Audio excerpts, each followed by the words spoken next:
All right, before we start, I wanted to give you a little introduction to the Down Under wipes. And this is a part of a new God's Way project that was started since our last trip overseas.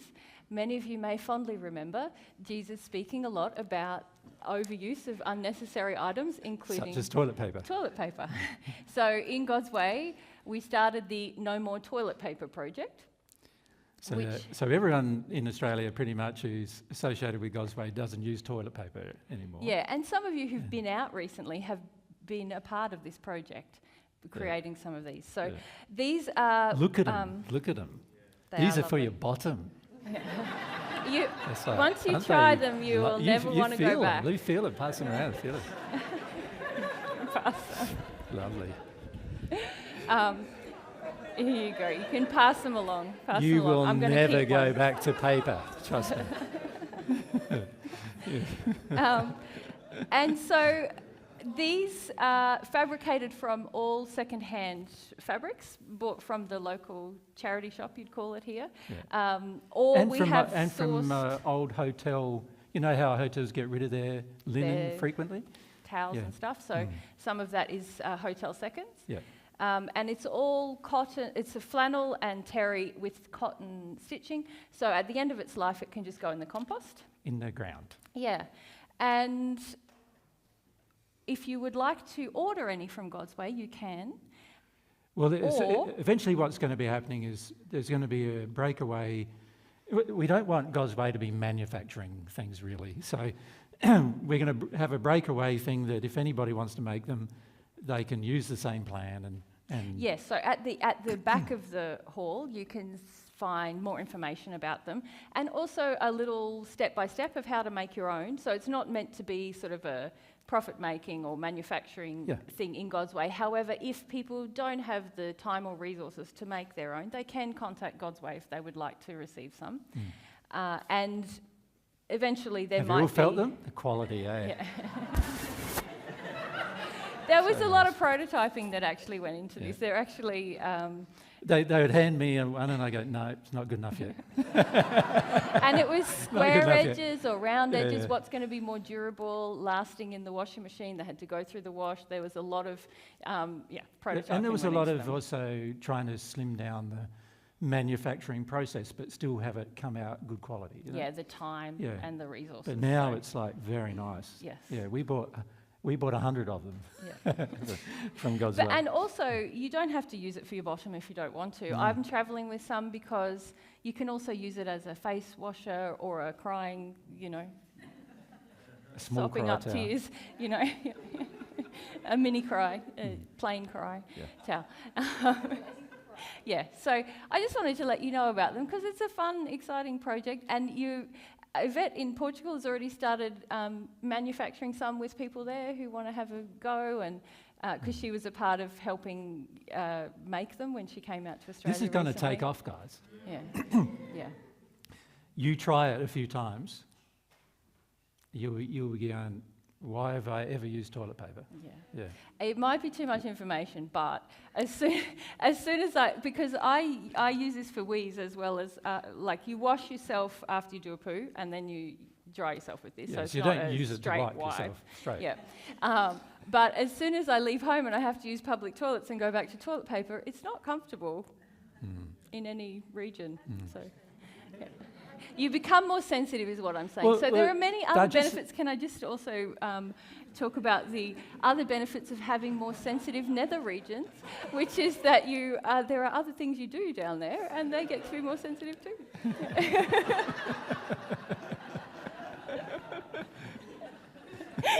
Are you embarrassed? Usually you're embarrassing me. No, I'm not embarrassed. That's good. Now, what was the question? Sorry, Max. What was the question again? Sorry. Yes. Well, the secret really is that if you clean yourself properly with water, then these are really just like towels, like convenient towels for the size of what you need. And so basically you're just using them like towels. So to be frank with you, like one of these lasts me a week. As long as you wash well. As long as you wash well. If you don't wash well, then you have to. Obviously you have to soak just soak them, just like you would baby nappies or something like that. Yeah. Yeah, sometimes you can use an essential oil or It's a all mild cotton, so detergent, whatever you like. Well, obviously, if you're using them for wees, it's good to be well hydrated. I'm well hydrated, so they not get very smelly. Yeah. But also to perhaps soak them Yeah. in something Yeah. wet until you wash before them. you wash them. Yeah. Yep. Yeah. Not hand stitched, No, they no. are machine. Machine stitch. They're stitched inside out first, and then they're turned inside out. Yeah. So that's why you get that nice smooth edge. And and the finishing is actually done on a machine as well. Laureline, who gave us the final prototype after me sending back quite a number, I said to her, Laureline, this is perfect. This is like, she's done so good. She worked for a couple of weeks just doing a different prototype again, just a number of them, just see how long they took her to do. And we trialled overlockers as well as straight machines. different sorts of Lots of machinery. things. Yeah. Yeah. So. Yeah. Yeah. The material is all sourced secondhand. So. Yeah. And it's they all, when they're washed and everything, they keep their shape well and everything as well. So, That's part of the design too. So So- if you want to see, sorry, Dol. No. If you want to see more about them, there's a lovely info sheet, even of how to use one. There's Is there diagrams. a how to make one as well? How to Yeah, make and how how to to make. use. Yep. At the back. Yeah, if you want to have a look. Yeah. Yeah. So anyone who's got one in their hand, if you just return it to the back when the break is happening. They're nice though. Yeah. Sorry? Yeah. You can probably choose your find, own. yeah, what I find is I use both sides, but because both sides are very soft. So, you know, It's more- it and I use depends the on- rougher side for more wet, and then the Yeah. the drier side for more dry, you know. Getting And drier. and I notice here in England, a lot of you have got like, what do they call them? Your heaters in your bathrooms and stuff. What are they? Those heaters, water heaters? Like this, Radiators, the yeah. radiator. You can just put one over the top of that and it dries off. Yeah. People are thinking about poo, aren't they? But honestly, Yeah. you do it every day. Every single person does. Yeah. And you wash yourself in the shower every day. It's just sort It's of like just the having a same mini principle. shower. Yeah. Yeah. Yeah. And save a lot of trees. Yeah. Trees that can be used for other things anyway, at least. Yeah. Something more permanent than something that's one-off, you know. At the back. Where's the Yeah, mics if we now? do mics now. Yeah, let's do mics. Hey, Jesus and Mary, I've been doing that myself, but I've been using a towel, and I just Yeah. want to point out that the towels fall apart. They fall apart after about 2-3 months use. Well, your towels here are pretty bad, aren't they? They are pretty Yeah, bad. as well. See, what we found was that the second-hand linen we get from hotels is pretty good. They must have a good source of linen somewhere, and so what we find is these stay together. We have some at home that we've used for 12 years. Right, 12 Yeah. years. That's Yeah. Different design, but we used it for 12 years. It was not as good a design as this either, and we used it for 12 years. So a lot of them last a long time, yeah. Good towels should last a Good long towels time. will last a long time. I'm thinking that's a brilliant idea. Yeah, I've got towels at home that I bought years when I was in my 20s. Yeah. 40 years they've been going. Yeah. It just depends on the quality. A lot of you are now getting used to buying things of bad quality. You know, you buy plastic things rather than stainless steel things. You know, the advantage of a stainless steel thing is not only can you use it your entire life, but the person you hand it to can use it for theirs as well afterwards. So you're making it once and it goes for, you know, hundreds of years. But the problem with a plastic thing is you use it once or twice or it breaks, or, you know, they all decay through, you know, obviously UV radiation and other things. And so while it's all convenient, it's not very loving to the environment, you know. You've got to learn to invest some money in doing something that's going to last rather than buying things that just don't last. That's what I was thinking. I wanted to build some of them that's going to last. Yeah, you want to do the same with a house, yeah? Same principle. You know, you don't want to build stuff. You know, now in Australia they're building houses, purposely building houses that only last 20 years. Yeah. Crazy, isn't it? You and it's well known that it's a problem. There's all this industrial waste and building waste now going into landfill because they just, in some areas, and we noticed it even here, the development that we're looking right across, what they did is they got all the buildings that were already on it, bulldozed it all into a big heap, and they're slowly taking it away. Like, before they did their new buildings, they're doing a new building development there. It's a common thing where, the resources of the earth aren't honoured. And it gets back to what I said yesterday. It's all about the love. We're not loving to things. We're not taking into account that every single thing we use and every single thing we produce, if we brought more love to it, it would end up being a replicatable thing that wouldn't be so draining on the environment and eventually on our own livelihoods, actually, and our own welfare. Because as you now know, right, all of these plastics that we're using are going into the environment, where now many people, even babies now, are born with plastic in their bloodstream. That's scary to know what is going to happen as a result of these kind of things. And it's all because we just haven't been loving enough. It all boils down to that. Things that decay so slowly but also break into tiny little pieces that can go into your bloodstream, they're not good things for us to ever produce. We should know better, to be honest.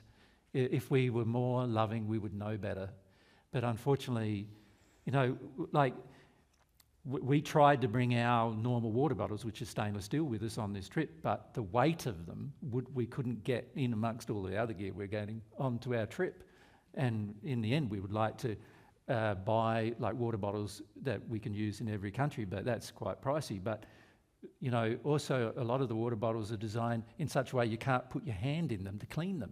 So it's sort of like they're designed where you've got to buy this plastic thing to clean them. And so, people are not thinking, oh, I've made this nice water bottle, stainless steel, double insulated, but now the only way I can clean it is by putting a plastic manufactured thing into it to clean it. At home, we've found we've found a scrubbing brush supplier, which is just made of wood and bristles? I can't remember the bristles, but it's a natural, and you can just throw it in landfill and it just decays. And our scrubbing brushes last just as long as a plastic one does, and yet longer actually. I've used some now for 2 years straight, and normally a plastic one with my usage doesn't last 6 to 12 months, and we can just throw it in landfill straight after. We've also found kitchen sponges, which are made out of coir and natural sponges that you can grow, and we found 3 or 4 different types actually manufactured in Australia that you can. And these are real loving products, right? Because you can use them for the process you need them for, and then you can just put them in landfill and they decay, worms get into them, and they're all... We don't put them in landfill, put them in compost. We put them in compost, yeah. Not compost. Or just in the land. We let them decay. We just dig a hole and bury them. We'll come back 6 months later and then they're all gone. Yeah, these are the kind of things we need to do everywhere. Most of us don't think, what you buy is your kitchen sponge. If you're loving, you think about things like that. What am I buying as my kitchen sponge? What am I buying as my, all the products that I'm buying, wool, cotton, all repeatable and replaceable. When you start getting plastics and other things like that, all these the furry clothes that you buy now for cold, none of them are wool. Let me show you something actually. Here's my wool jumper I brought on this trip. Lovely, isn't it? I reckon it's fantastic. And I've got 10 different types of this. They're all wool, the whole lot's wool, and they'll last me if I look after them and I don't let bugs get in, because the problem with natural fibres, obviously, is bugs can eat them. And that's a lot of the reasons why people went away from natural fibres years ago, is because bugs eat them. And so what they do then is bugs eating my clothes, so I'm going to get some non-natural fibres, so that way bugs don't eat them. But the trouble is, nothing really decomposes them either. when you get rid of them.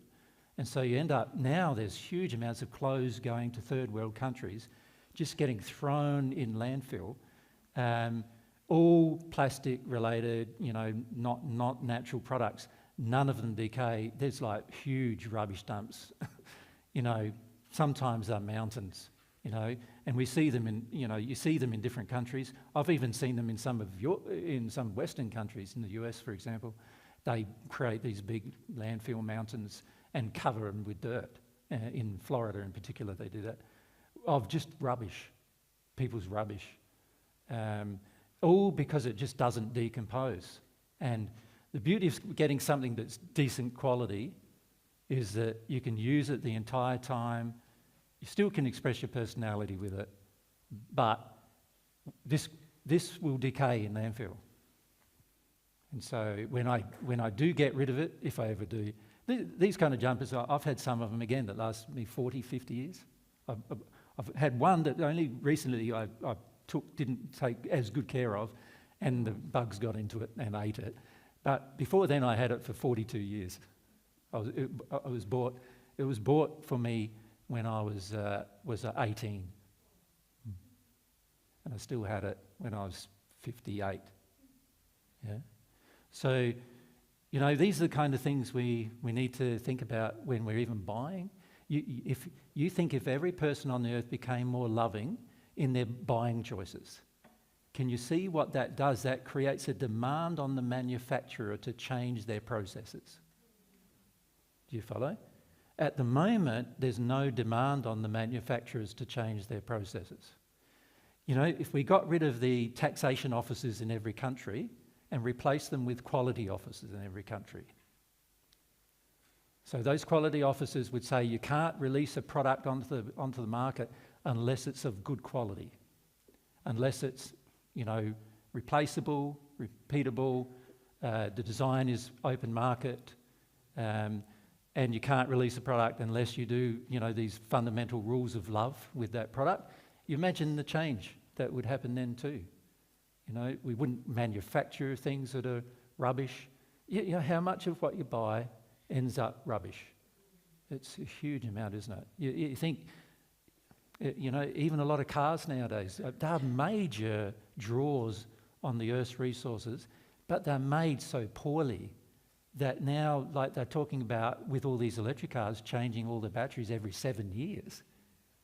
Like you bought a car before, you could last 30 years. Now you have to replace, like a portion of the vehicle every 7. That is a huge draw on society and the land, the environment. And we're thinking of all of these things because we are not being loving. That's what it all gets back down to. We're not being loving enough in our choices and decisions. Yeah. So this is, when we talk about love, people sort of feel, it's not very practical, but it is very practical. It causes us to make practical changes in our lives if we're really loving. And by making these practical changes, we have the power to influence a lot of things that happen on earth because the average person doesn't think of being loving. And if the average person began to think of being loving, then you can see, the average person puts a lot of pressure on the market just by being loving, if we're all making that decision. Now, for me and for God's Way, it's a lot of research. It took us months to find sponges that are actually, decomposable. It took us months. It was one little tiny company in Australia. They also made the scrubbing brushes too, and by finding them, you sort of go, wow, that's the company you want to support, So we bought 20 scrubbing brushes, and when we go home, we're going to buy 20 or 40 or 50 sponges probably from them, just to keep them going. But also that will last us the rest of our lives probably. Yeah. And these kind of products and companies are the ones you want to support, not the ones who give you a return. all those of you who love your Bitcoin or whatever, well, nothing's really getting supported with all that. So it's not in harmony with the laws of love, really. And many people argue with me about it. Like, we have many people who want to argue about these kind of things. But the reality is, if you have a sense of what God's love would do, it's a no-brainer, as they say. It's very clear what we should do with regard to everything we choose to do. Yeah, which is probably a good segue into prayer, isn't it? Because the only way, as I said yesterday, to become more loving than the average person is to receive love from someone that's more loving than the average person. That logically should make sense. And so the key is, if you don't think it's real and other things, and this is why we need to have a conversation today. Last night, remember, one of the last thing I asked you to do was to look at the prayer and then see what you could see the prayer is identifying that might be an issue that you might have to address in order to become more loving, right? So that's really what we want to do today, this conversation we want to have with you today. And today what we're going to do is a bit different tomorrow than yesterday, because yesterday I drove the conversation. Today you're going to. That makes sense? But we're not going to let you do it in addiction. And we're not going to put up with you feeling sorry for yourself about your feelings. Can you, do you want to give the God versus ant analogy? Because that might come up a few times. Yeah, do you remember? You can do it. Yeah. Well, it was yours. So I know, but you can do it. Jesus had ours. Yeah, it's ours. It's ours. When you consider God, who's the creator of the universe that we're in, and the creator of our incredible human souls, and you consider the immensity of God and God's capacity to love each of us individually, and God's created all these processes for repair and rejuvenation and even smaller creations happening on the earth. That's a pretty immense and incredible being, isn't it? It's sort of mind-blowing how big God must be. And then what we often do in our injured state, so in our sinful state, we are born into life and we have a few knocks. There's some hard things happen, or we get shut down in certain ways, and there's things we start to hold on to that are pain or fear, grief, sadness, worries. And then when you hear divine truth, often there's this feeling of like, oh, finally somebody's acknowledged all that crap.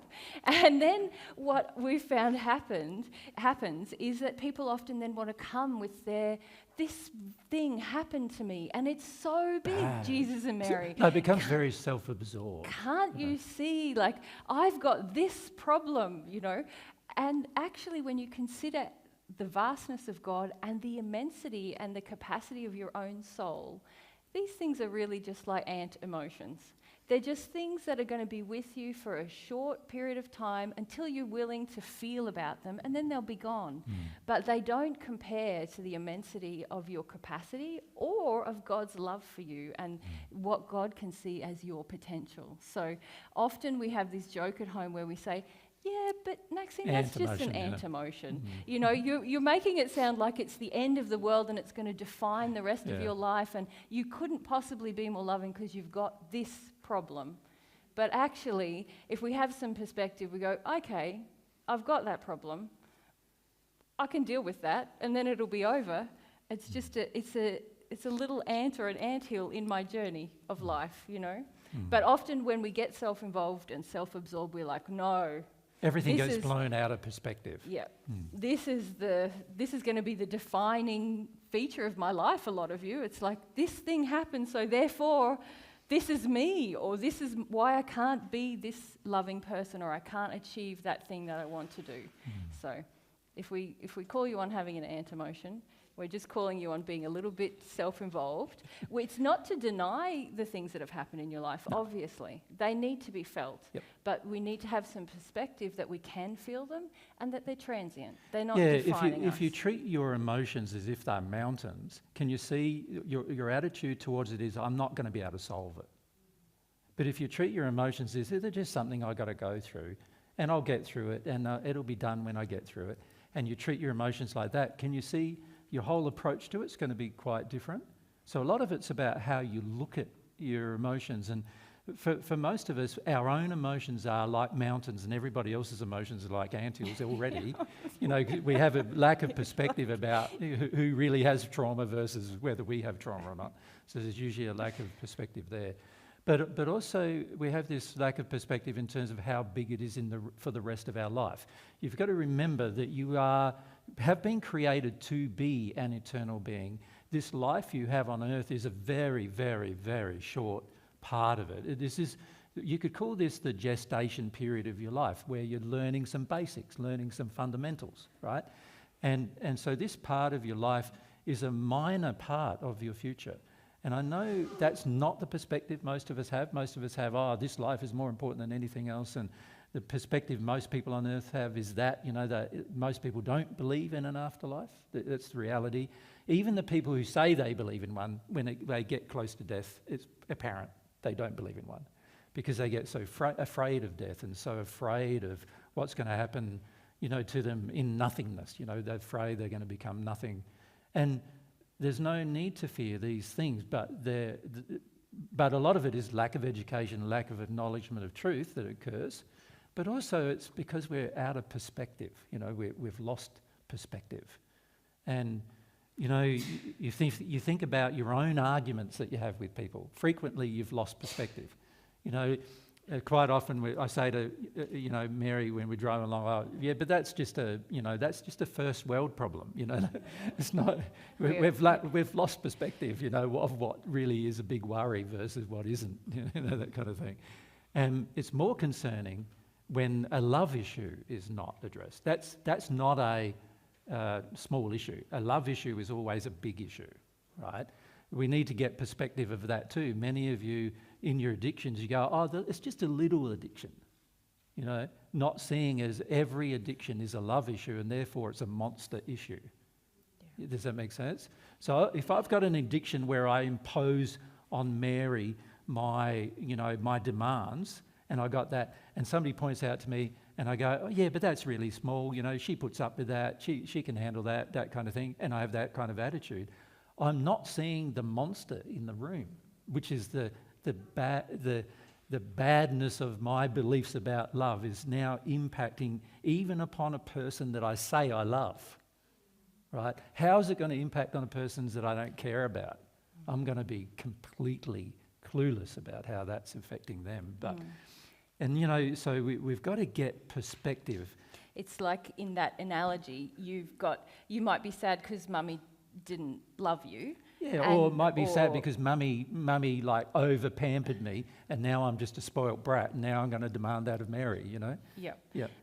But what we tend to do in our sinful state is say, yes, but those issues with my mother are very big, and they're, they're very hard for me to deal with. We treat them like monsters. We treat them like they're the mountain, and then we engage in the addiction and say, but that's not that much. And we've got the perspective wrong. We've got the truth wrong.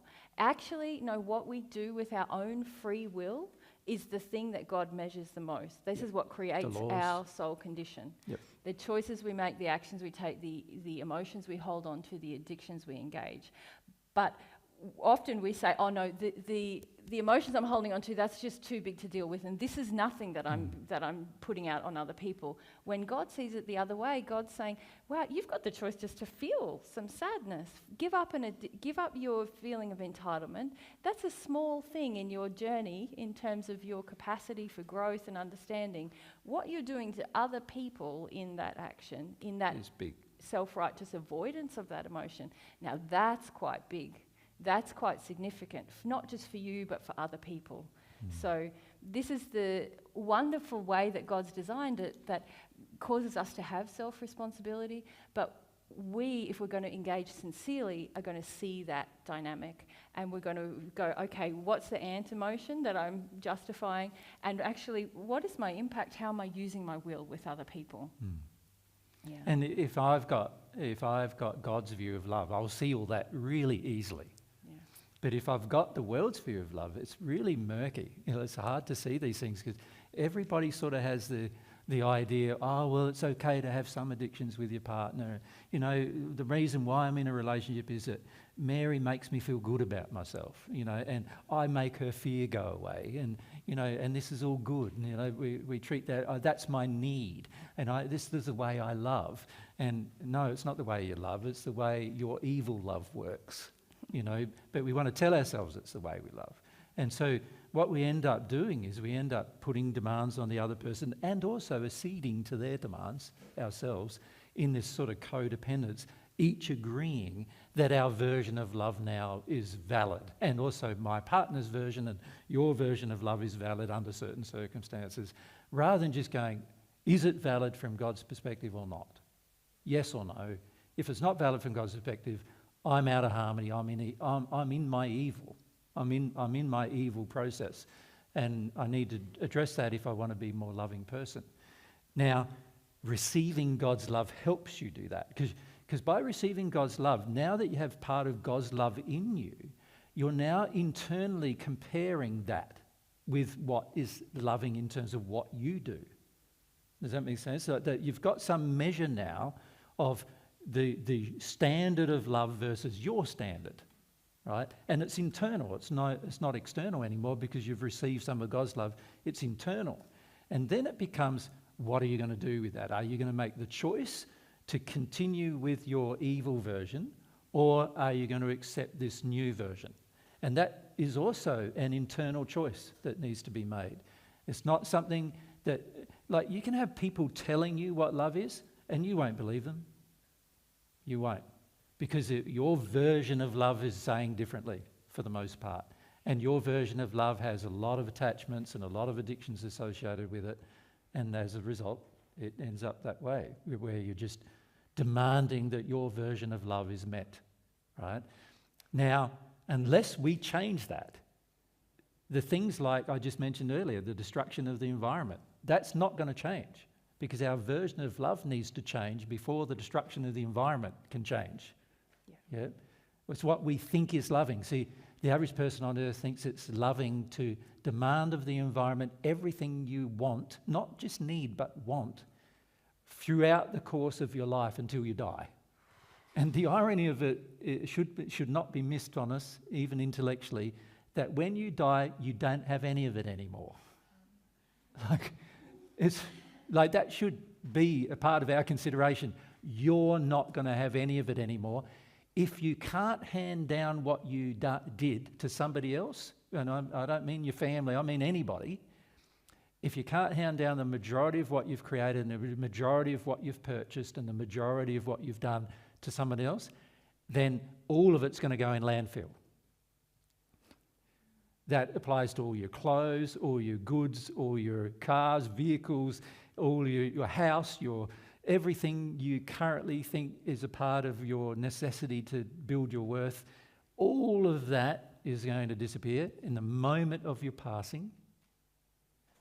And you will no longer, you will still maybe feel attached to a lot of it, but nobody else around you is going to be, because they're all on earth. You know, they don't realise how special that brooch brooch is that you bought in 1984 with your first pocket money. They're like, yeah. Oh. Why did Dad have that crappy car all of his life? Get rid of that. You know, that kind of thing. And they're just going to go and get something new, most probably.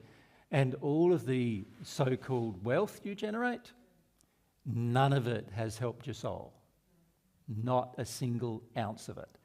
And this is what most people find when they pass, is that they think they're going to pass, if they believe in this at all, they think they're going to pass and everything will be sort of, you know, and particularly people with faith, they believe that, because I'm a Christian and I pass, all of my sins will be sort of rubbed out in that moment. You know, there's an actual scripture in the Bible, in Romans, that says, he who dies has been acquitted of his sin. So actually, the Bible itself suggests that as soon as you die, you have no longer sin, right? None of that is true. None of that's true. You're going to be asked to look at your life and see the sin.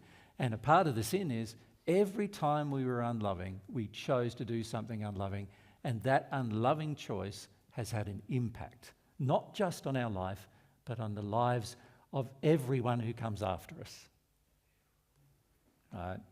All of your children are going to be impacted by your sin. All of the environment that you lived in is going to be impacted by your sin. So the more loving we can become, you sort of want to get to the stage where you lived a life on earth and there's been barely any impact of you being there. Well, the impact you want to have had is positive. Well, I mean, from a physical perspective. Yeah. No, from a physical perspective, I want there to be more trees that have been planted by the time I pass than more than I've consumed. Yeah. I know what you meant. Yeah. You want to leave it in a better condition than you found it, rather than in a worse condition than you found it. Yeah? And if you have that focus, that's a loving focus, to leave something in a better condition than you found it. So you get a bad car and you do it up. Well, that's a loving focus to a degree, because you're leaving it in a better condition than when you found it, right? Even though it's a car. It'd be better if it was a trees or a block of land or something, and you got it and you put it in a better condition than when you found it, where everything can survive. At the moment, there's so much focus on humans and so little focus on everything else that we're losing species by the hundreds every day, and we're talking species like of insects and plants and animals. Every day we're losing them, and hardly any of us even give it a second thought in the course of our day, right? And this is where it demonstrates our unloving condition, and it should demonstrate our unloving condition to ourselves. And then, of course, if we can look at that and then look at our discussion yesterday and go, wow, if I could be more loving, then that won't happen anymore around me. I will make that different. And so this is why in Australia, with our block of land that we've got, we've been in this constant improvement program. Constant. It's gone from having two species of birds to 40 species of birds permanently in that time, right? And it's still, in Australia, there's 800 species of birds. It's still got a long way to go. Does that make sense? Before it can support that kind of, congestion of species. But we can do it. We're intelligent people, and if we love, we can make intelligent choices that are loving, and we can do it. And when we love, it's a pleasure to do those things. It's not a duty or a guilt-ridden thing. It's a pleasure. It's something you feel excited about doing. Yeah. So that's why, receiving the love first and growing ourselves in love, it makes everything else easier. Yeah. So I can't emphasize enough the practical benefit of being more loving. Does that make sense? And it's one of the, as you guys know, those of you who've known us for a while, the reason why we travel and teach these things is because we know how love will change everything. We've experienced it in our own life, but also and in our own environment, not just our personal life emotionally and relationship or any of that. Spiritually, you feel the benefit, but you also get all the benefits physically. There are all additional benefits that occur just from bringing life into more love. Yeah. Billy? Billy? The back there, yep. Okay.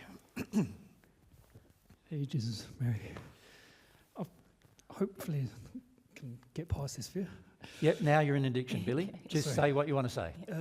I want to ask about the homework you set us yesterday. Sorry, the homework you set us yesterday. Yes, good.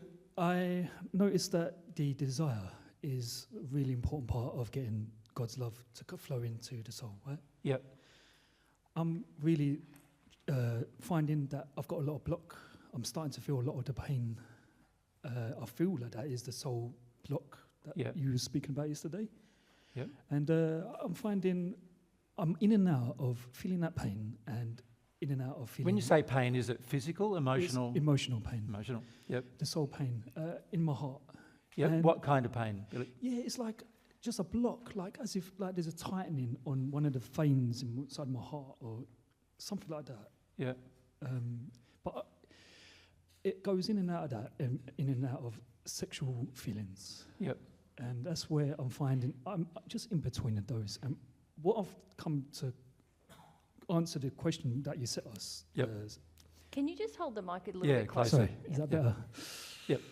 Okay. What I find is the actual blockage to God's love is my desire for sex. I think that's actually what is causing the pain that I'm feeling now. Yep. And the feelings that I'm blatantly having, where I'm either feeling this pain or feeling some sort of sexual projections. And because I'm feeling those sexual projections, I'm like, my desire is, I like that. Yep. I actually like that. And so... Yeah, can we just stop you for a moment? Sure. Yep. So when you read let's refer to the prayer, shall we, for a sec?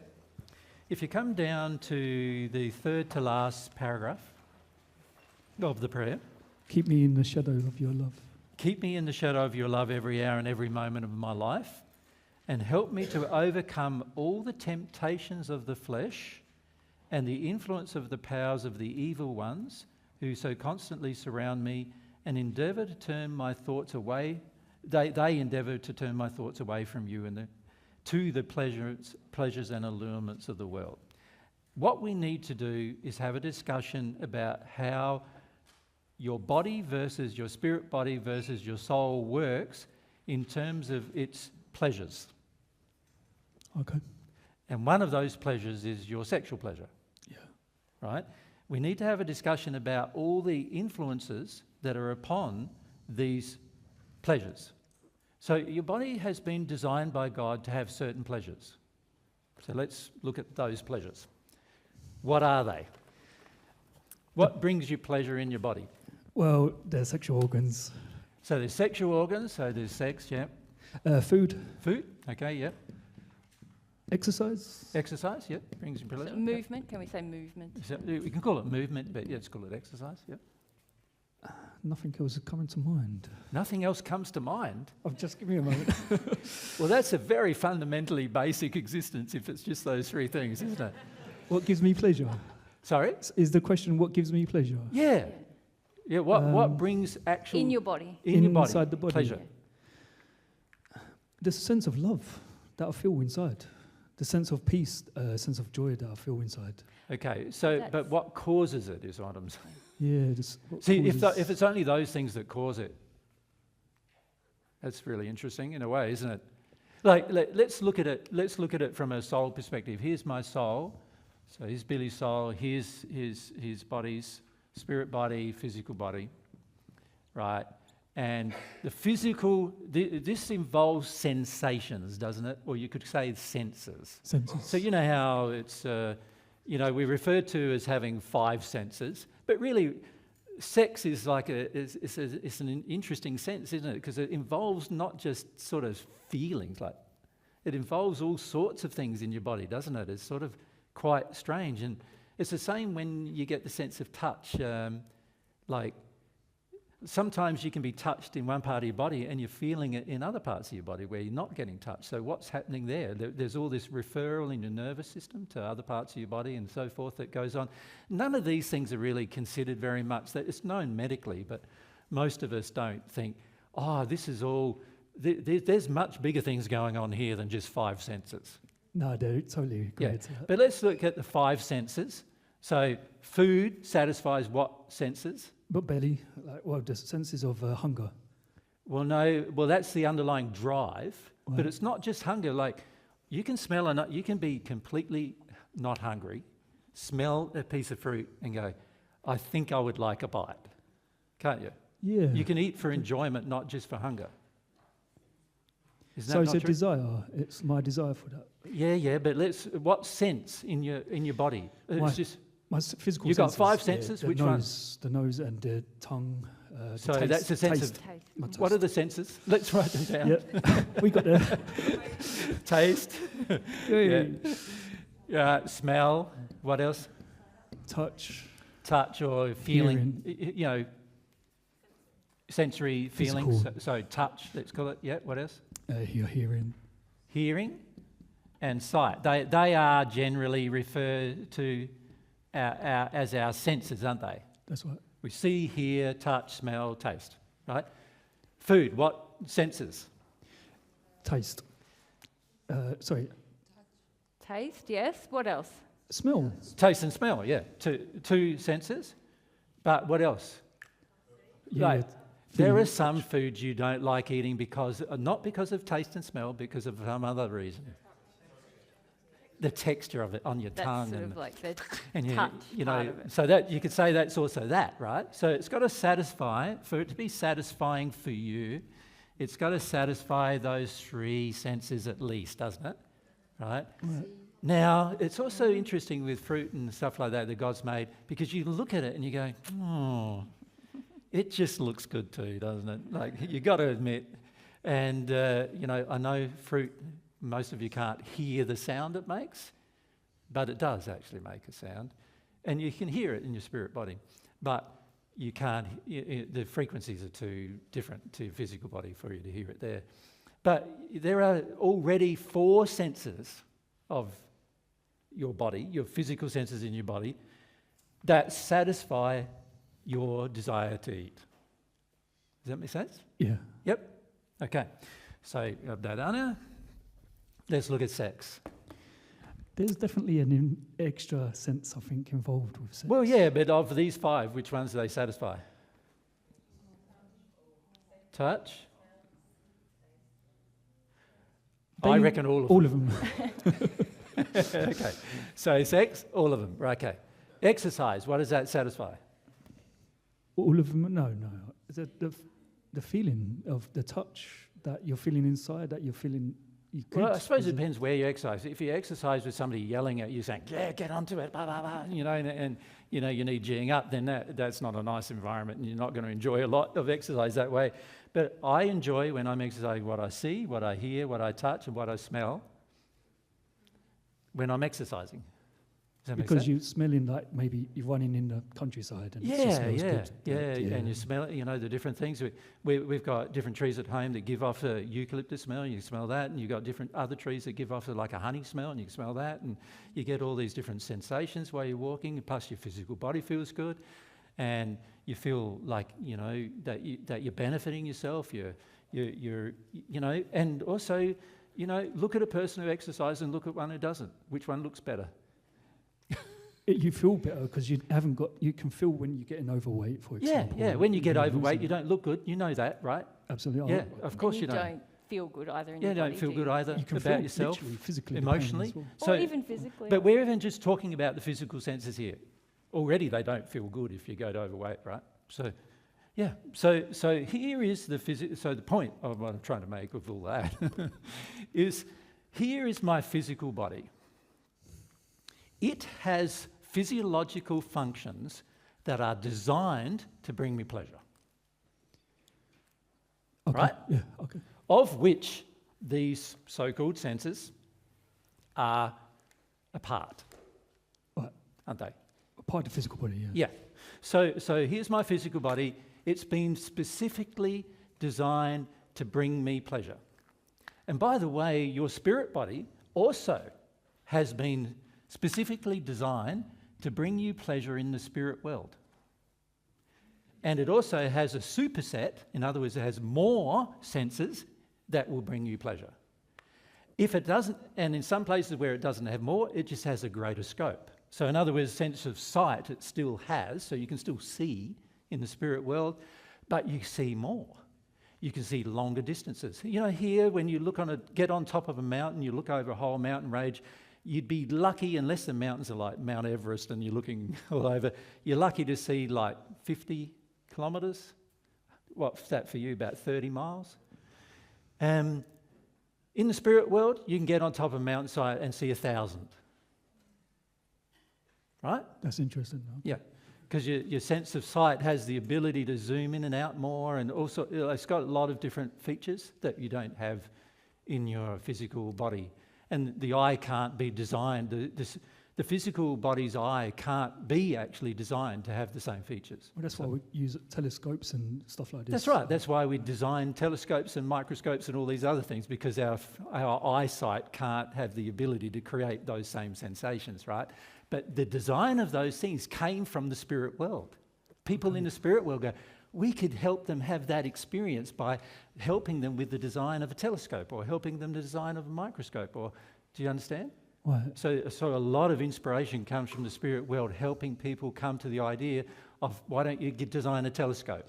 I feel that way. Sometimes I'll make music and I'm like, Yeah. this was not my... Yeah. So we need to understand that actually a lot of the different tech that we've developed on Earth has been specifically gifted from the spirit world to help you to help you understand that these things are available to your body in the spirit form without you needing tech. Without needing tech. Yeah. Okay. So the spirit body has this superset of senses. Physical body has a set of senses. Now, in the Paget messages, when you read them, because most of you haven't, right? But when you read them, you will see that they are called your animal sensations. Now, why are they called your animal sensations? So this is referred to in the spirit world as the animal body. It's an animal. All right?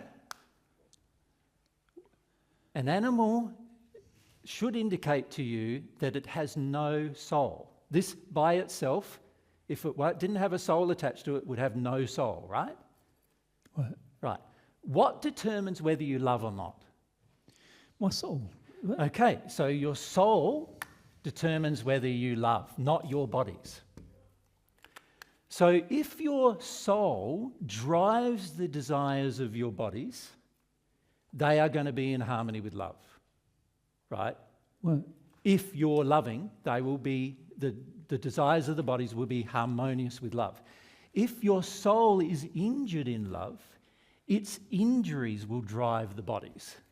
So the animal has a desire to procreate, and it's been designed to have a desire to procreate so that it procreates, right?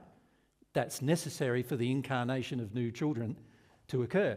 That desire for sex is in the soul. It's not a flawed desire. So all these people who say to become a spiritual person you need to be celibate, that's not true, right? To become a spiritual person you need to bring the way in which you desire to satisfy your sexual desires into harmony with love. That's exactly where I'm stuck with. I understand that. Yep. My desire for sex is actually what God designed, but my desire for... Well, no, you've let it be what the animal desires. Right, okay. That's where I'm struggling. And by the animal, when we were talking about that in the Paget messages, we're referring to the animal who's influenced by the temptations of the flesh. So when we said that line, the temptations of the flesh, in the Paget messages, right, we're referring to the temptations that the animal has where the soul doesn't have control. You follow? I'm not following. I'm trying to, but I want to... You're allowing the temptations of the flesh to dominate how your soul acts. How is that possible? Well, you let yourself sexually project, which is a desire for sexual interaction. It's an emotional and physical desire for sexual interaction, and you're letting it dominate you. How can I change that? Sorry? How do I change that? How do I Well, yet, if you say quiet enough, I can explain. Sorry. The problem, the reason why I'm pointing that out is that in the Paget messages, you'll read these lines which talk about the animal part of you and allowing the animal part of you to dominate. In the Paget messages, there's a whole series of messages about sin and what creates it. And a part of it is letting what you believe to be a need in your physical body dominate your soul eventually. And you do that because your soul is flawed in love. Because your soul sort of believes, I just need to, I become centric to my body. In other words, what I say is, what my body needs, I'm going to give it. Now, this is a common thing for men with sex. What my body needs, I'm going to give it. So I don't care who I have sex with, how many times I have sex, what's going on with sex. As long as I get it, I'm happy. Right? Many men have that view. In fact, it's a common saying by men, well, men have that need. Many of you have even explained away bad behaviour from men by saying that men have that need. Right? Now, men have that so-called need for two reasons. One is the body has been designed for sexual pleasure, as has the spirit body, as has the soul. So inside of the design, there is a design that God wanted you to experience sexual pleasure. He did. So that's one reason why you have it. The other reason why you have the need that is out of harmony with love, in other words, evil, is because there's no love driving these desires. There's just the need. There's no assessment of what is loving versus what is unloving inside. Now, you want to think, and this is how most men are, they want to think that if it's not instinctual, most men blame it on instinct and just say it's men, that's the way we've been made. You know, women don't seem to need it as much. By the way, that's not actually true, but many women feel more injuries in different ways that cause them to feel like they don't need it as much. It's not actually true, but the problem with most men is we're going, I want it, so I should get it. I've been taught from childhood that I should get whatever I want. I'm more important than a woman. You've been taught that from childhood by your own mothers, actually, most of you. An example of that is your own mother brought you up, and let's say you're in a family where there's a girl and a boy. Did you have to do as much housework as the girl? No. So there you go. You've been brought up to believe that men are superior. My uncle saying you're going to inherit everything when I have a cousin who's older than me, and she was like blatantly would have been inherited everything if. So I'm not following you. Sorry, my uncle he was saying. Can we not address your personal life too much? Yes. I'm trying to give you a structure for you to understand yourself in. Do you follow? I follow. Yeah. What you're trying to do is, a lot of my comments you will understand a connection to, and I'm trying to tailor it for you already anyway, based on my feelings, but you got to just be really careful of this self-indulgent thing, oh yeah, my experience was this and my experience was that. No, fundamentally there's a principle absent inside of your soul, a principle of love that's not there. You follow? When it comes to sex, when it comes to the temptations of the flesh. And then the allurements of the world nowadays offers you lots of ways, sinful ways, to address this temptation. Mm-hmm. Pornography it offers you, many women are willing to have sex with you without love being involved, and you're willing to have sex without love being involved too. So the world offers you that as well. The world offers you the ability to live in a facade with women. In other words, make out you're a nice guy when really the principle of love inside of your soul is not there, and actually you're quite evil with the way you treat women. And it offers you this ability to present yourself as a nice person while, there's actually evil within, to falsify ourselves in our interactions with others, right? It offers us that potentiality as well. The world itself, the way the pleasures and the allurements of the world are operating is to feed your addictions. So when you have an addiction, that's why it feels so easy to satisfy them, because the world has been designed by everyone who came in advance of you for thousands of years. It's been designed to feed the addictions of the individual as much as possible, right? Okay, so this is why this paragraph is so important, because it's identifying so many problems that we face in our relationship with God. See, what fundamentally happens is we go, but I want these things. I want them. How can I get what I want and still be loving? No, the question is, really, I need to be loving, and then I will get what I really want. That's exactly true. Does that make sense? Most of us are going the other way. We're basically saying, how can I get what I want and still be loving? And this causes you to falsify your loves. And what I mean by that is to fake them. It causes you to make out that you're loving when you're not. right? But if your focus is, I want to be what God defines as love to be, and then whatever comes my way, and I always make the love decision first, then my whole behaviour and my whole life will change, and also I will dominate my sin rather than my sin dominating me. So developing that desire to have God's principles inside of me. Which are all based around love and truth, aren't they? Yeah. Yep. So in other words, I need to face the truth. One truth is, my mummy mummied me, and that turned me into this guy who thinks that women should mummy me. Absolutely. Right? That's a truth. That's also an injury. It's unloving for you to be mummied. There should be no demand on any woman around you to mummy you, whether they're a woman older than you or a partner of yours. And many men have children and they get their children to mummy them as well, right?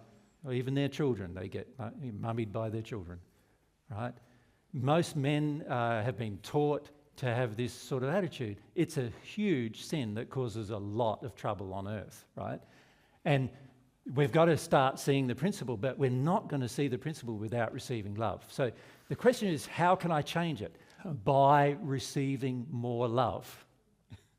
That's how you change it. By receiving more of God's love, you'll be able to see, wow, that's a big sin.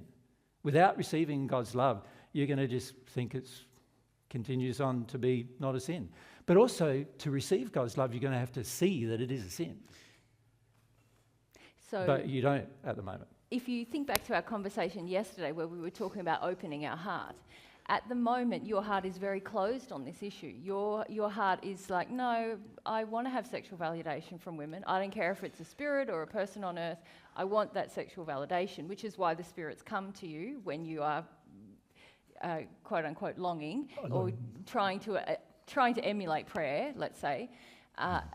Your primary desire is to have that validation, and that's why that attraction is happening. So the laws are operating to show you the issue, and as yet you don't have the desire to see it, one, as a sin, emotionally, to feel it as a sin. And so your heart remains closed.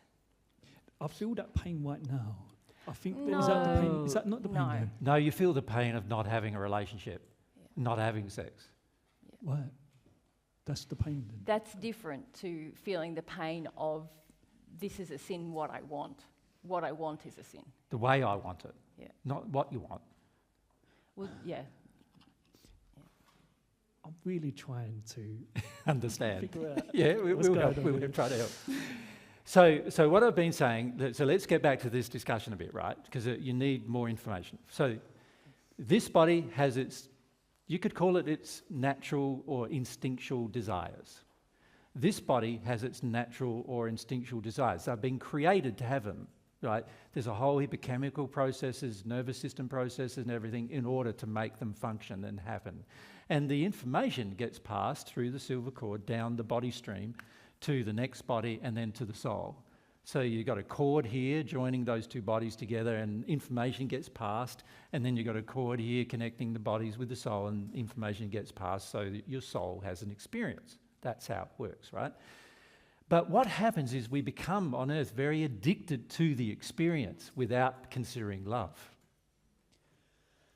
And that's what's happened for almost all of you with regard to all of your interactions. It's a natural process on earth for it to occur this way when you're not educated in love. And you think about it. How many of you went to school and learned about love? No? Nobody, right? Nobody even thought to teach you it, did they? Not a single person who you were taught by or educated by, up until you met me, nobody thought to teach you about how love works.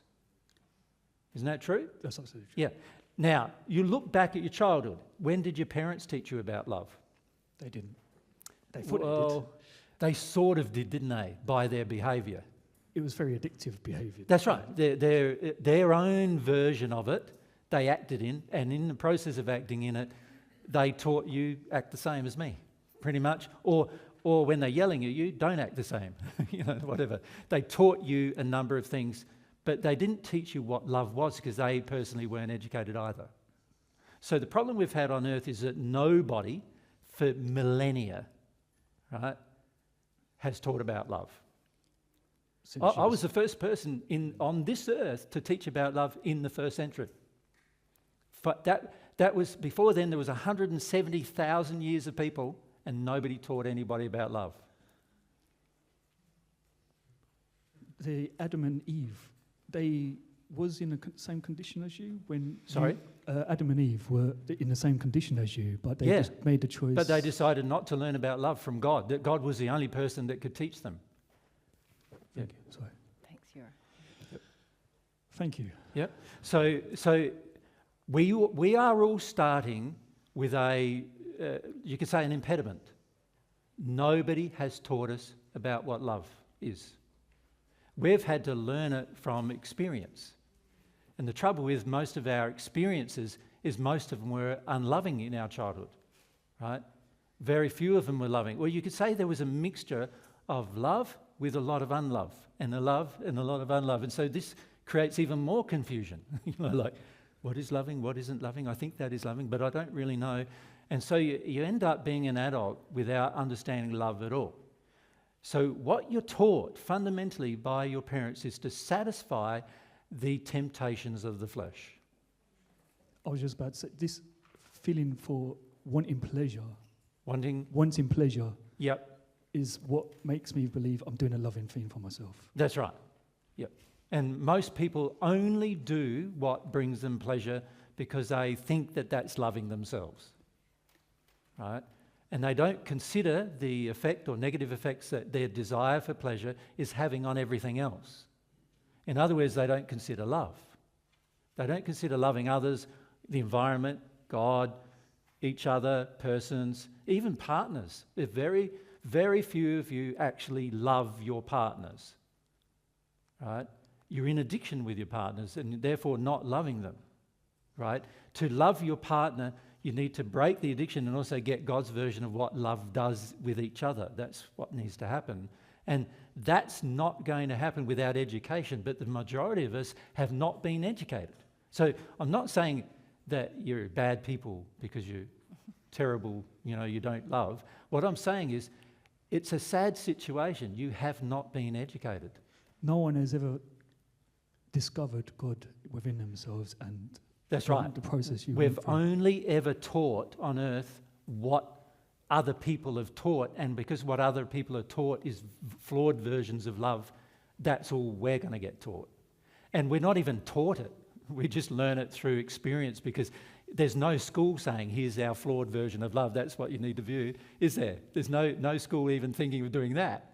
There's just like no discussion. You went to school, what, 5, is it here, 5 years of age? I think 5. Yeah. Preschool, 4, is it? Something like that? Yeah. And when did you finish? About 18 or 17 or something like 16. that before you went to university? You went to university, some of you went to university, you get up, what you're up to about 21 by now, is it? Yeah. When did somebody teach you about love in that entire time? All of your informative years, all of the years that were going to define the rest of your life. Not a single person thought to teach you about it. We had religion. There was religion. You listen to that and you... Yeah, what does religion teach you? It teaches you to say love, but it doesn't teach you about love. It teaches you what they think love is. It's just another construct of teaching you their version of it, right? You think about science, it does the same. It teaches you that version of it. Well, it's all survival of the fittest. We don't have to care about love. We just strive for the struggle of survival. That's that version of love. That's a very prevalent version now, isn't it, of love, the whole scientific process, right? Then you've got the religious view. I just follow these rules and you'll be loving, right? It never works. Never works, no. And most people who are religious, how do you feel in their company? Pretty unloved, right? Most of them lecture you, pester you, push you, rave on at you, right? Yeah. Without you even inviting them to, right? Many of them even knock on your door. It's like I used to do.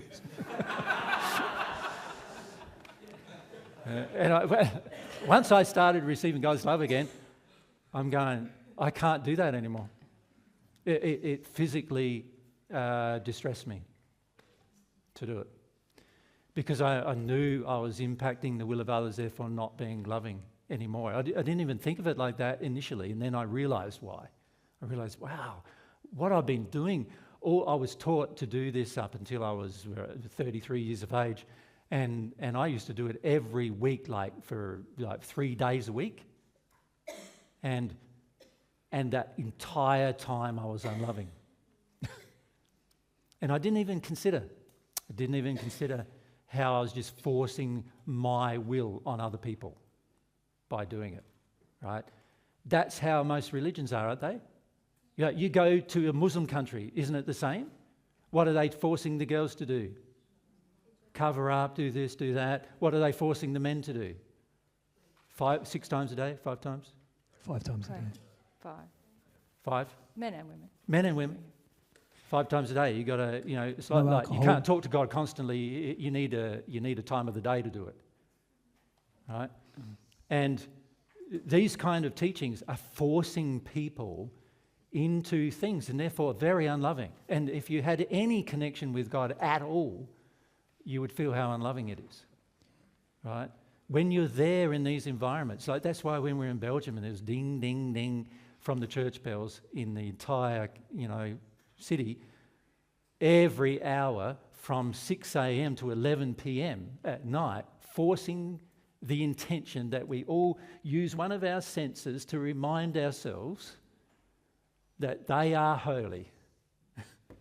The people who are dinging the bell, right, are holy, right? Very out of harmony with love, right?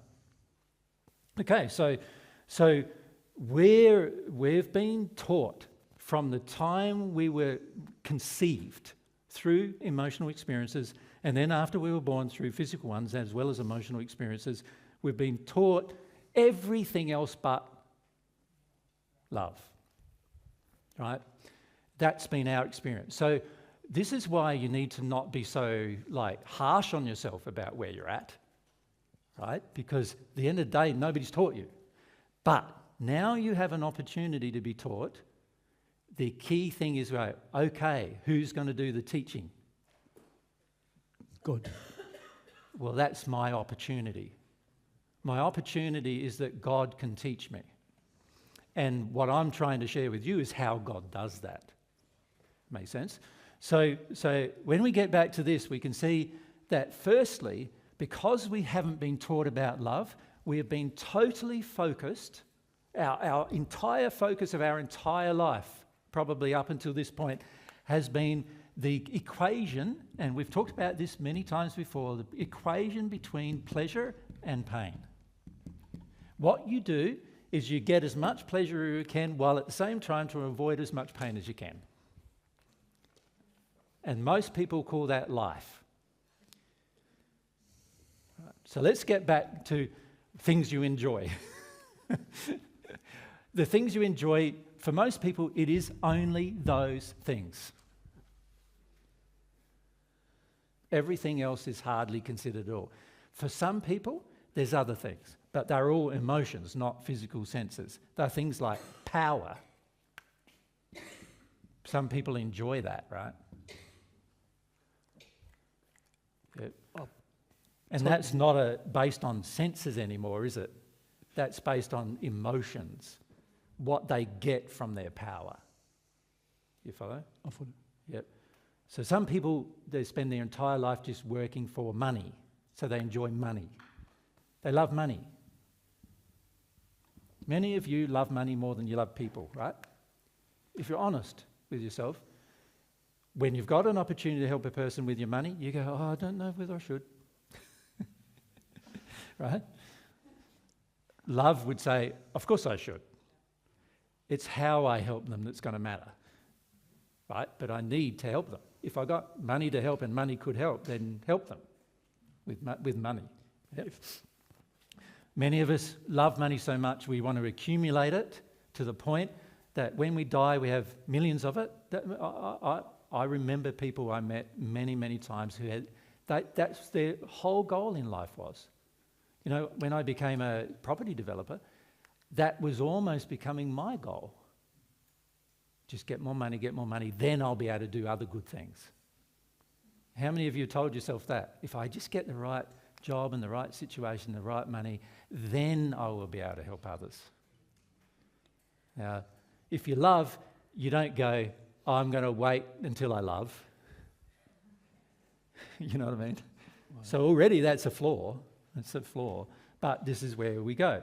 So power, money, and other things. We'll talk about some other things as we go today, maybe. But these things are more emotional satisfactions that make me feel good. All based around what I measure to be my worth. Are right? these blockages then to receiving God's love? Of course, all of them are. That's why in the Paget message it says, turn me away from and overcome the temptations of the flesh and the influence of the powers of the evil ones who endeavour to turn my thoughts away from God to the pleasures and allurements of the world. Right? You have got so much pressure on you from spirits and from your own inclinations to turn to the pleasures of the world. You've been taught from a baby to turn to the pleasures of the world. Nobody taught you any different the entire time. Nobody taught you the disadvantages of that kind of life. Nobody's taught you what's wrong with it. They've only taught you what's right with it. Right? And they haven't taught you that actually you can have a lot of pleasure by doing things God's way. In fact, God designed you to have the most pleasure by doing things God's way. And they didn't tell you anything about the penalties that you experience physically, emotionally, sexually, and spiritually from doing things out of harmony with love. So let's be honest with ourselves about sexual pleasure. What pains are here now as a result of sexual pleasure, so-called? STDs. Right, STDs. Right. Any of you have had one? Yep. Right? You'll know they don't feel good. Yeah? Okay, so there's STDs. What else? What are the other pains? What are the other Breakup. pains? Sorry? Let's just maybe have the mics, eh? Mary can do it while I've got my back so if to we it. go to So we've got what did I just say? STDs, yeah. Yep. Sexually transmitted diseases, yep. Yep, Infidelity. Yep, Rebecca. Bex. He's done it, yep. So then if we go to Charlotte. Mic runners, choose a side. Choose a side, just let the stand mic at the come back. down. And, yep. Whoever's got their hand up. So Charlotte here with her hand up in the white T-shirt. Yep. Abortions? Abortion, yep. Mm-hmm. Is that because of sex? Maxine. Unwanted pregnancies, should we say? Mm. How many children are even born unwanted? And what do they feel when they're born unwanted? You know, we don't consider the cost of that, do we? You know, you're having sex, you're not thinking, there's a potential of having a child here, and if I don't want a child right now when I'm having sex, then, you know, what am I doing to prevent the conception? I'm thinking, I just want some pleasure. The average person, that's the way they think. So they're not thinking about how the child will feel when it's unwanted, let alone how it's going to feel when it's aborted. What else? Maxine. Child sexual abuse, rape. Okay, yeah. So trafficking. having sex with people who don't really want it or are not even developed enough to understand it. Yeah. Yep. So what would we call that? Really, it is rape and abuse, isn't it? Yeah. This is all the results of focusing on the pleasure alone without having any love involved, right? What else? We go to Tim. Shame. Shame, yeah. Why does the shame come? Well, there can be two reasons. Right. one of them when you do something unloving or when you act unloving to someone else? Okay, there's sort of like an internal conscience system, isn't there? That when you know you've done something and it feels really bad that you did it, there's the shame that comes from that. So you could call that guilt, right? In the sense that you did something wrong and you are guilty, that kind of statement. So there's guilt that comes from it as well. What else? When someone like rapes you or abuses you, you feel ashamed. Correct. When you're on the receiving end of any kind of sexual abuse, and I'm not just talking about physical sexual abuse, I'm talking about even emotional sexual abuse. It causes people on the other end of it sometimes to feel like they are to blame for it. And in fact, the abusers frequently say to the abused, "You are to blame. I did that because of you wanted it." That kind of thing. "Oh, you really wanted to be strangled while we had sex. You really wanted to be, you know..." Man, I can't think off the top of my head what. You really wanted to have sex, you know? A lot of times abusers say you wanted to have sex when the person it was did really it. the abuser who did, that kind of thing. And so, so that causes the person on the receiving end of this abuse to feel ashamed, and often for the rest of their life, because they don't know how to deal with it, right? I was a member before I realised who I was a member of this group in Australia called the Adult Advocates of Childhood Abuse. In other words, it was a non-profit organisation that talked to people who had been abused sexually, and almost everybody I listened to the story of in that setting, and there were hundreds of people, by the way, who had stories to tell about that. Every single one of them didn't know how to deal with their shame. Every single one of them. They were still in their 40s, 50s, 60s, and some of it had been in that organisation for over 20 years, and they still felt as ashamed as the day the abuse occurred when they related their experience. That's how bad it is, right? So there's also, yes, the carried shame as the receiver of the abuse, yeah? Yep. Yeah, Chris?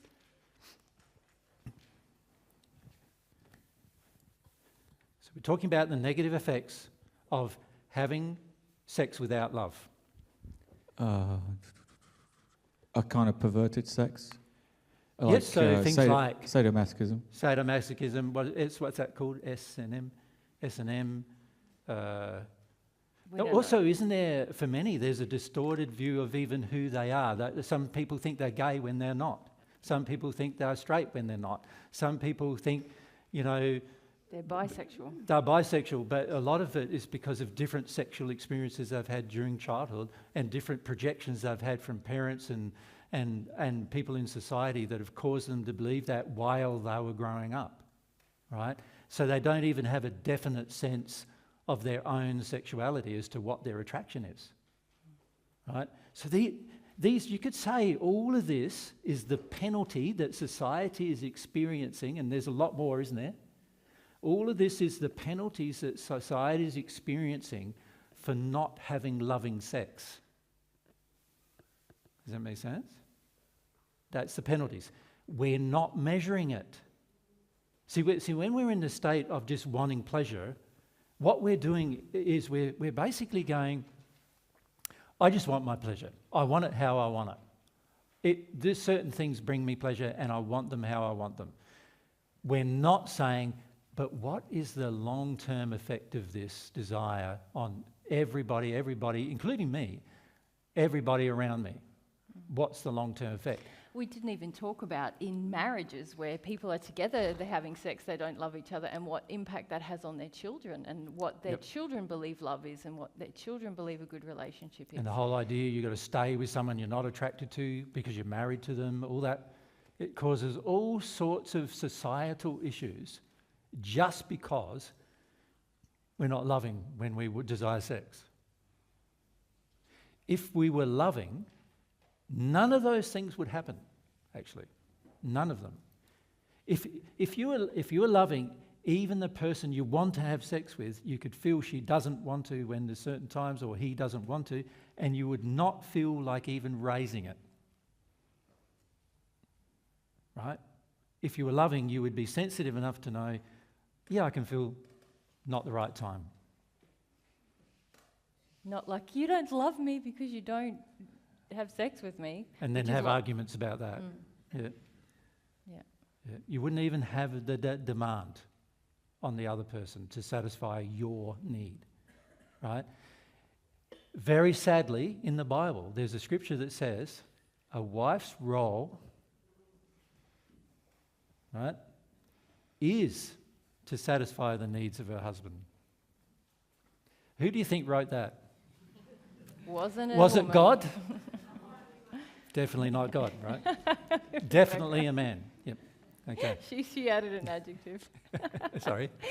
That's it. What was the adjective? A horny man. A horny man. Right. Okay.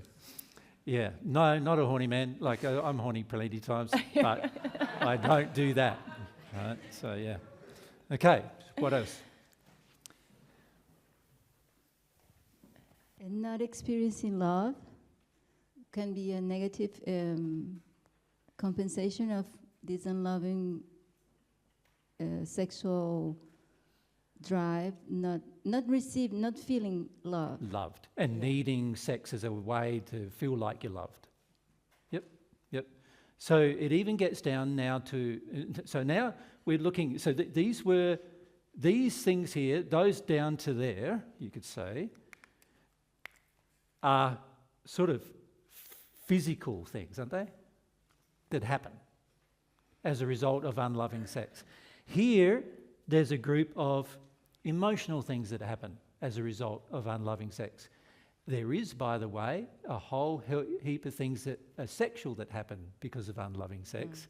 And there's also a whole heap of things that are spiritual that happen because of unloving sex. Right? And we haven't even listed those. But when you get God's view of love, you know in your heart what they are. Right? Do you want an example? Okay. Spiritual thing that happens because of unloving sex. You believe your sexual needs are more important than your spiritual life.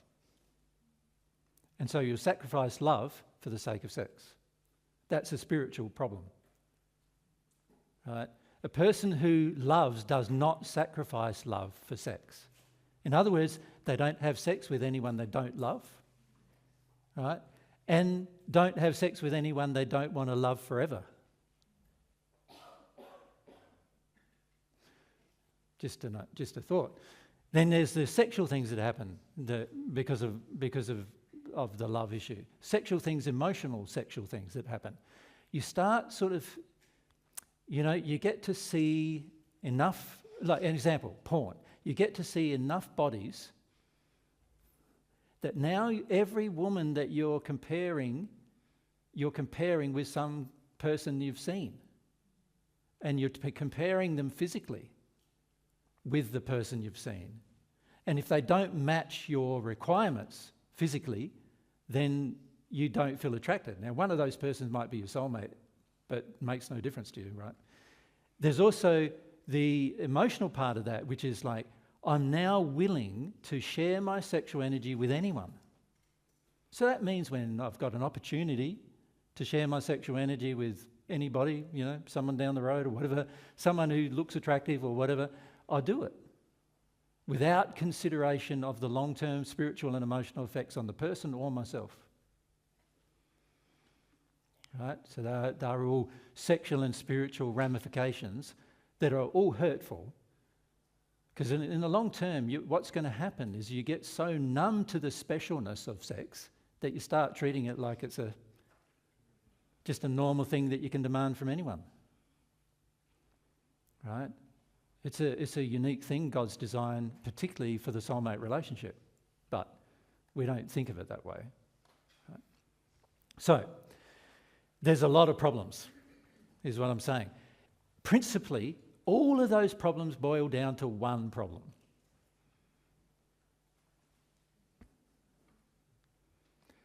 I have not been taught to be loving when it comes to sex. And I have no idea what love is when it comes to sex. Now, that gets back to yesterday's conversation. who's going to teach me to be loving about sex? Is anybody on earth you know going to teach you to be loving about sex? I mean in your day-to-day life. The average person doesn't even want to talk about sex, let alone teach you how to be loving about it, do they? Like, they're either embarrassed or they got their own stuff going on, or they've got, there's a lot of like really weird emotions attached to sex as well. And the average person doesn't want to teach you anything about it, or if they do, what do they want to teach you? Do it more with more people. That's what they want to teach you. Yeah, right. Do it more unlovingly. Let's it go through the tantric experience and do it more unlovingly is really what they want to teach you, right? And how many people in that environment do you see that are really happy? Their whole lives become like driven by sex alone. And they don't hardly experience any pleasure unless it's sexual. Right? And this is because of all the spirits now get involved in it. You see, part of that verse said, part of that line said, and the influence of the powers of the evil ones who so constantly surround me. Why? Because they're trying to get the same feelings you're trying to get, and they're trying to get it through you because they can't get it where they are. Right? So not only do you have to contend with your own sin, but now because of your own sin, you're also contending with the sins of others influencing you through your own sin. Right? And this is where things go, right? Things get pretty heavy then. Can you feel how heavy you feel when I say how heavy they get, right? It's, oh, God. There's not only me and my feelings to contend with, but there's also the feelings of the people who surround you that you invite into your life, either spiritually or physically, that also you have to contend with this. You see, the average person on earth believes sex at any cost is fine, because pleasure at any cost is fine. So they believe that. And so that's where they're going to encourage you to go, right? And they don't see anything wrong with that. The average person doesn't see anything wrong with that because they themselves have never been educated in love either, to know that there's so many things wrong. And what I find very interesting, though, is nobody properly measures the cost, the negative, unloving cost, the painful cost. Nobody sees that cost as a direct result of the unloving act. They sort of see it as, it's a pity we've been designed that way, right? Pity we've been designed to get STDs. God must have made a flaw there. Maybe there is no God, because that does, doesn't make sense to me. Like, we should be able to have sex and pleasure whenever we want and not worry about STDs. And in fact, what is science doing now? Medical science is creating drugs so you don't have to worry about STDs. That's the purpose of these drugs, isn't it? So that you can continue having the same kind of unloving sex without needing to bear the consequence of it, the painful physical consequence of having it. Right? So our whole society is governed towards negating the effects that God created as a part of an unloving act into negating every one of those so there is no penalty. Right?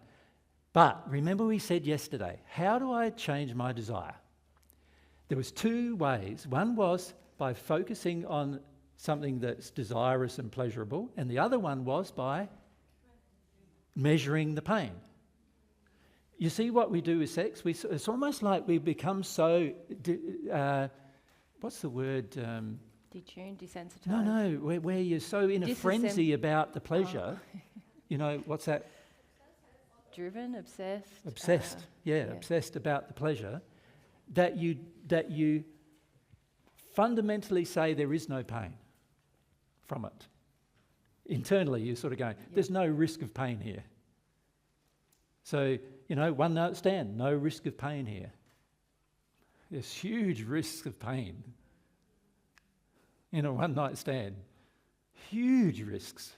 I wouldn't even call them risks, I'd call them certainties of pain. Probably certainties, yeah.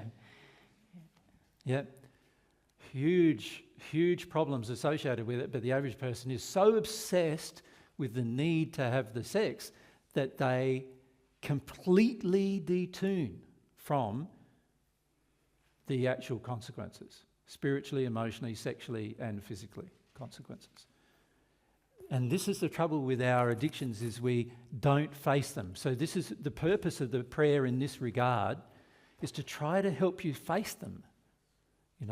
The way we stay in the shadow of God's love is to work through overcoming the temptations of our flesh, or you could call it our addictions, couldn't you? Work through our addictions and the influence of the powers of the evil ones. In other words, anybody around us who encourages to not be loving is evil. It's best to avoid them. Many of you purposely associate with them because you like them one way or the other, or they're nice, engaging people or whatever.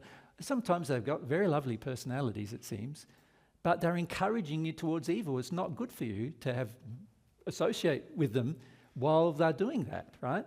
But many of us still continue to associate with them. In fact, we're drawn to them because there's certain things we probably admire about them and their life and so forth. And then you've got to remember that there's this constant pressure on you from the world and from the spirit world to sort of turn your thoughts and your feelings away from God to what the world has to offer you. And most of you are experiencing that every day, right? The pressures of that world. Yeah, you think about your day-to-day life. How many times do you think to pray versus how many times do you think to watch telly? Or how many times do you think to pick up your mobile phone and look at it? Like most people are now picking up their mobile phone. It's like every... we've been going for walks in Gloucester, we're staying, and going for walks. We do a 10k walk every day around about, and everybody's, looking at their mobile phone and not even looking at people anymore, right? Everybody, you go to a restaurant, what happens? You see families, a whole family at a restaurant. What is every member of the family doing? Scrolling their mobile phone, right? We are so addicted to those allurements that we're not considering even love of people and interacting with people and caring for people and all those things. We're just addicted. And the world is creating these more and more addictions so that you can be more and more distracted from yourself and from God. Philippa? Down the front. Just on that topic, clearly something like pornography seems to be a huge problem in the world, and I just wonder what is driving that. Is that an intergender? Yeah, a lot of unloving injuries, obviously. For women, a lot of it's about power. A lot of women involved in pornography want power over men, sexual power over men, and so they offer their bodies to be seen so they can get the feeling of sexual power over men. That's why people dance as strippers and things like that as well, because they want some kind of or some level of sexual power over men, right? And then on the other hand, the men want to, they have all sorts of emotions associated with it, don't they? Most of you men know what they are, don't you? Yeah, because many of you have them, right? There's all these, I want to see the woman's body. I want to fantasize about the woman's body. It brings me sexual pleasure to do that. I want to feel like she'll do a degraded act for me so that I can feel like I'm powerful over her and so forth. And a lot of the women fake the thing to get power. And many of you guys accept the fake rather than the real as well. There's so many emotions. It's like we could go on for days about them. But all unloving, right? And naturally, the consequences are all unloving. Yep. the men and women involved in all of these things are corrupted, emotionally corrupted. Yeah. Now, the reality is too, when you become loving, you can look at porn and not have any feelings aside from, the sad thing that's going on there. There's many of our spirit friends in the celestial heavens who see and try to help the people involved in these kind of practices. They're not there to get some kind of personal pleasure out of it. They're there to help the person because they know the pain they're in. Yeah. But again, we very rarely see and even think about the pain. Frequently too, these kind of things where we're involved in pornography, the people involved in them are involved in drugs as well, and other things like trafficking, human trafficking, and all sorts of things start happening as well as a result of the demand, the unloving demand that men and women on earth, but a lot of men have about, their meeting their sexual pleasures. If we were truly honest with ourselves, we'd go, wow, that's a lot. It really behooves me then, is that the right word? If that's an old word. Do you all know what that means? No? It puts a demand on me, right, to actually reconsider my own attitude and my own emotions, my unloving emotions about sex. When I analyse the actual results on earth, we've got children like 12, 11 girls, little girls, 7, 8, 9, dressing provocatively now, aspiring to do that. We've got children sending their sexual photos of their sexual bits to other children, right? Because they can. We've got so many things going on now that, and all because nobody's taught love about sex, right? And we've got all these things going on that are now going on, and because of the tech, it's all easier, right? A whole lot's easier. There's even AI porn now, right? Where the AI generates the porn, so you get the perfect. You can make a perfect body to look at, not any flaws at all. Exactly how you want it to look. How is that going to distort your relationships with that gender in the future? There's so many things you can do now that just feed the addictions. Every one of those things is stopping your relationship with love and your relationship with God. Yep. And also lots of the influence on platforms like social media, which are the people that are with OnlyFans and these sorts of accounts. What was that one? OnlyFans. Oh, yeah, I heard about that the other day. Mary told me which are then influencing the younger generation to think that that's a normal aspiration to make money. Money and power. A lot of people nowadays feel like if I have money, I have power. So how I earn my money, show all my bits to everybody, but make them pay. Make them pay. How is that distorting my own view of sexuality? It's a major destruction of it, isn't it? Yeah. Psychologically, it does some very extreme things to a person's sexual part of themselves, to the soul. And this is why many, many people on earth have so much destruction and distortion about it, is because there's been so little education and no measuring. See, my feeling is that even if you just measured the bad results, you would have to pause, wouldn't you? But nobody does it. It's the same with, we create plastics. We don't measure the bad results. We have this attitude to all sorts of things, sex included, where we just ignore the bad results and hope for the good. Do you think anybody who's having a one-night stand is hoping for a bad result or seeing that there might be a bad result? For the most part, no. They're just hoping for the good, hoping that something will come of it. something positive, even if it's just their own pleasure without any consequence. There's no measuring of pain going on. And so what's going to happen, and you can see this happening in the world, there's going to be more pain.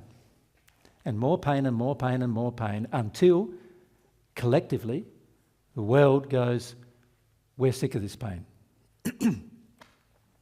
We're now measuring it because it's in our face and we can't avoid it. We're sick of it. We want to change it. In your personal life, the question I have for you is, when is that tipping point going to occur? Right? You can make it occur quite early, or you can wait until it's unbearable. Mm-hmm. You can do either. Yep. Perry? And if we go to Rebecca at the back there. And Rebecca's up the back. Yep. I was just thinking a lot about how in the physical world, a lot of people try and make more loving decisions in their life, and they'll change because of, say, like this general love. But it seems like what you're trying to get to us in these talks is receiving the divine love, and it feels like not many of us have really experimented with that to then think, oh, I want to do that more. Whereas Can I just go back to the first statement you made where you said a lot of people on earth are trying to make more loving decisions in a general sense. Do you think that's true? Or maybe they're in pain and they're questioning, oh, maybe I've got to redirect. Sure, the many way of I us do have it. moments of pain, don't we? And we yeah. go, maybe I should question my actions Could question because of that. Yeah, but that's not necessarily saying, oh, I want to take a loving action. It's sort of saying, It's I more, want to get out of pain. That's right. I just want to avoid the consequences of my unloving actions. That's So right. there's two parts to an equation of dealing with love. One is, do you just want to avoid the consequences of unloving? And the other is, do you want to love no matter what?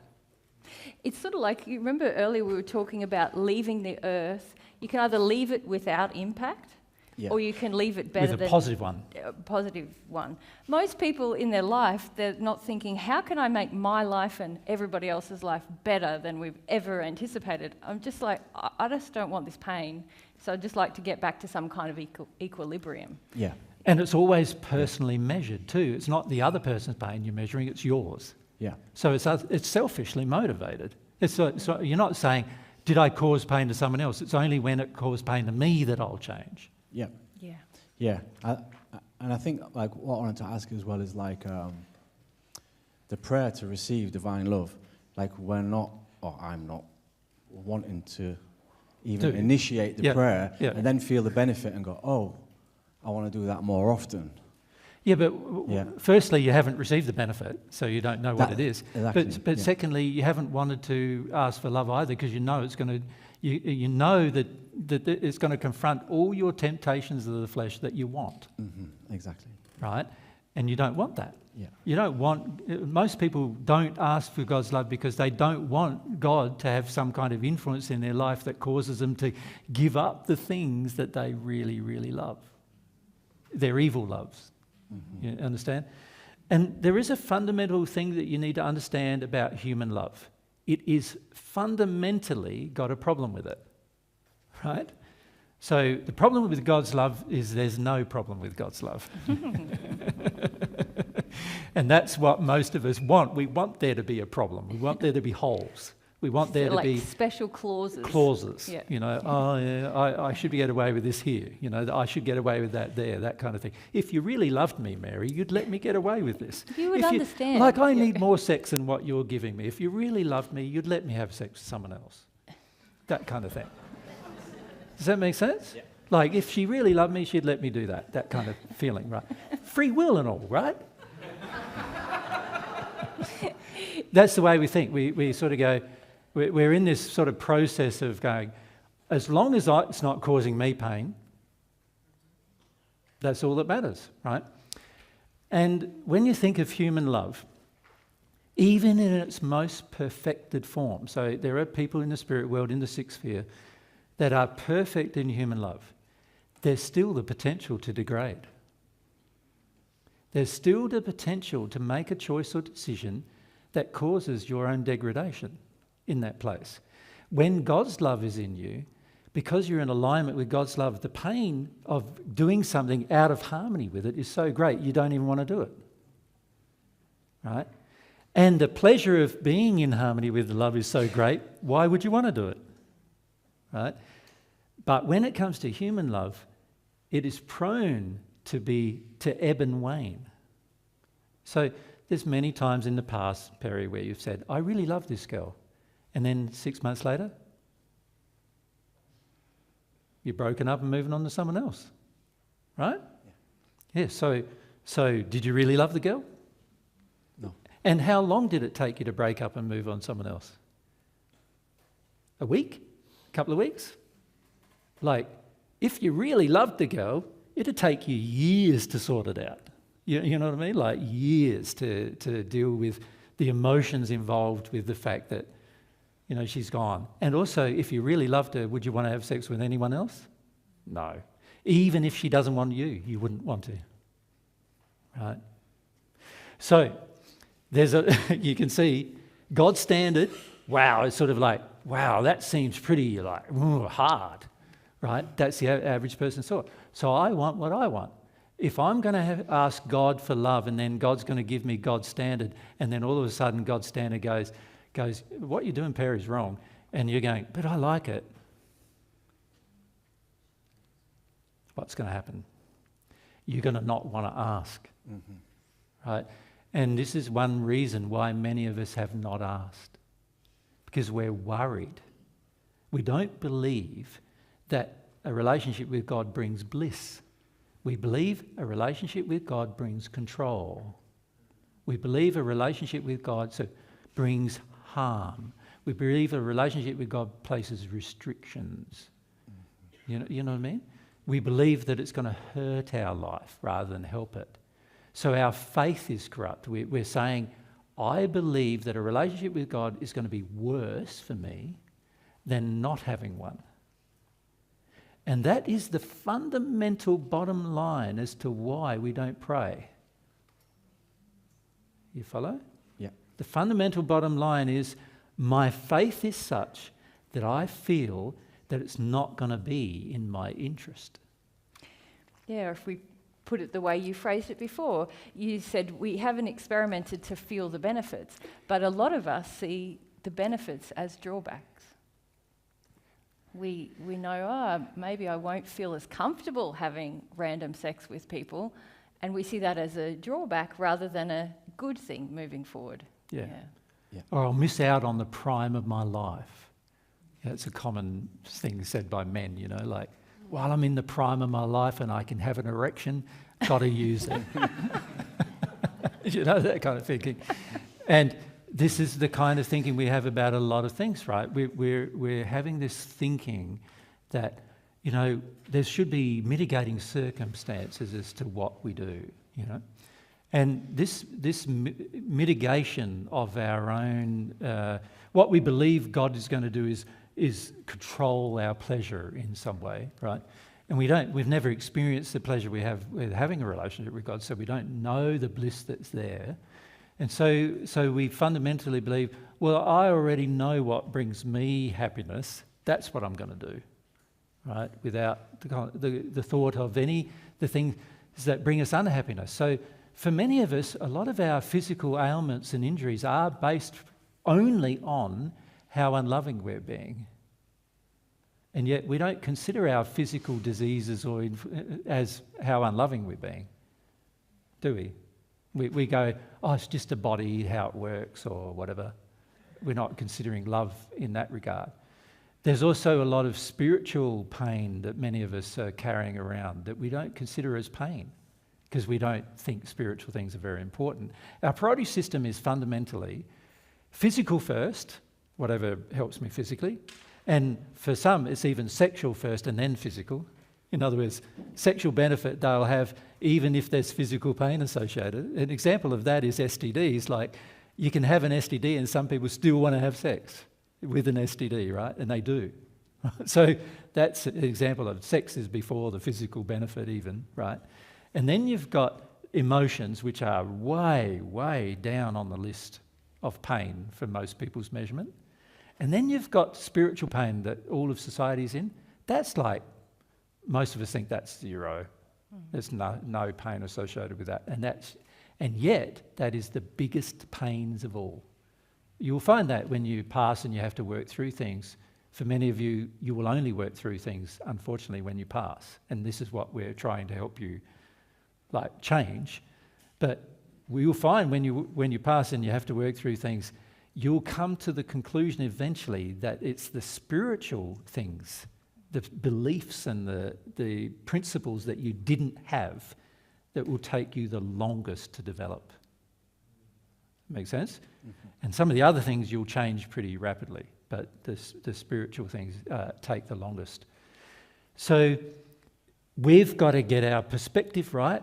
God's love has perspective. It knows spiritual things, emotional things, sexual things, physical things. That's the hierarchy.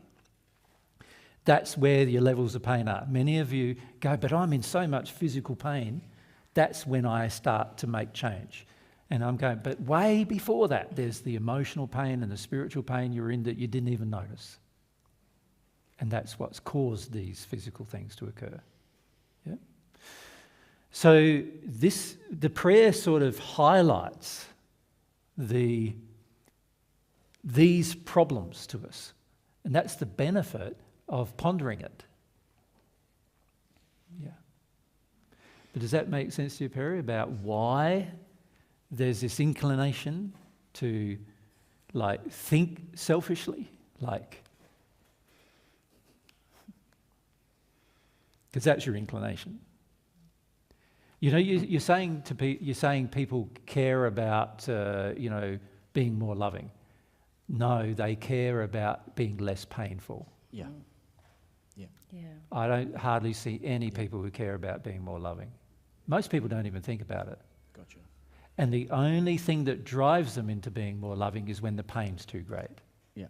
From a selfish point of view. Yeah. Yeah. And when the pain's not great, you go back into exactly the same behaviour that you went in before, right? The motivation is flawed. God's love measures motivation, right? To have a pure desire, the motivation has to be pure. And it's not a pure motivation to just avoid pain. That's not a pure motivation. It is a motivation. We talked about that yesterday. But it's not a pure one.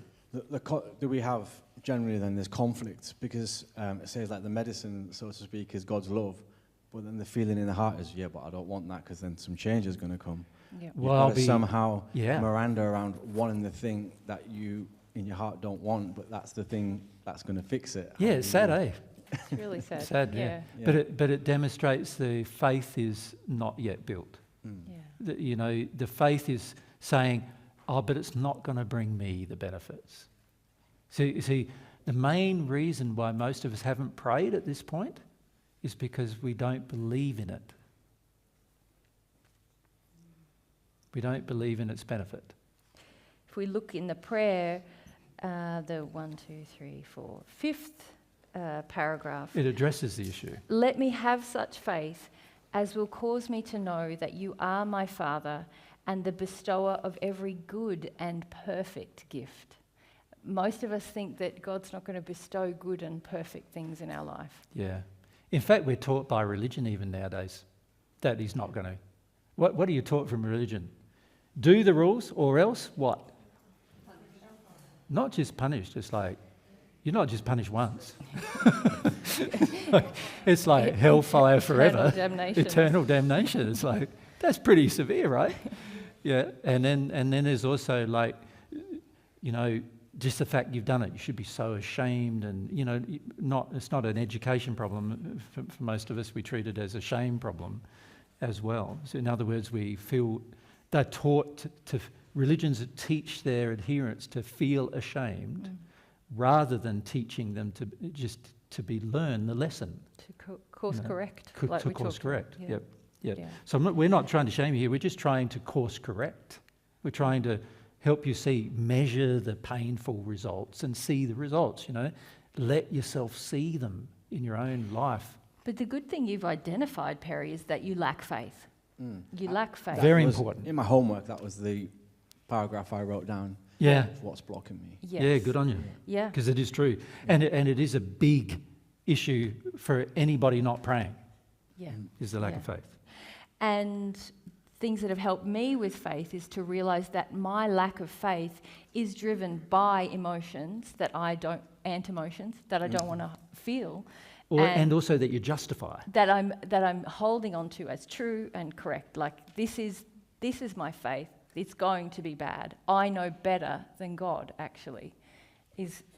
But having your feelings of a lack of faith is having the feelings, not living in them, is the only antidote to building faith. Yeah.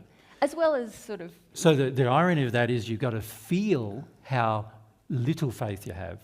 How hopeless and you let think it that all go is. in order to begin developing some faith. Yeah. And most of you don't want to do that because it feels so hopeless. Yeah. It just feels like gut-wrenchingly hopeless, to be honest, to go through the feeling that you have no faith and to actually feel it, right? It's just a very, very difficult emotional feeling. Still, as Mary said, an ant one though, something you can get over. But it's a difficult emotional feeling that the majority of us go, I can't bear that. Yeah, we do. You talked about benefits.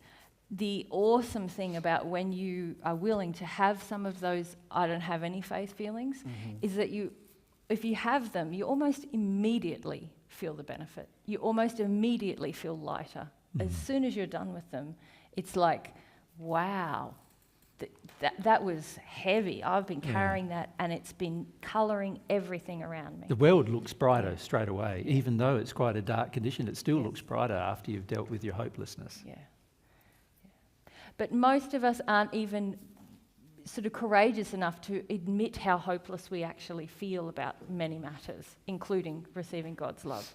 You know, we try to reframe it to ourselves. Sometimes you touched on this yesterday, where we come to another Divine Truth lecture to get all G'd up on hope, rather than letting the truth that's presented hit the what we believe is the reality inside of us, which is almost sometimes the exact opposite of what's being presented. Like, that'll never work.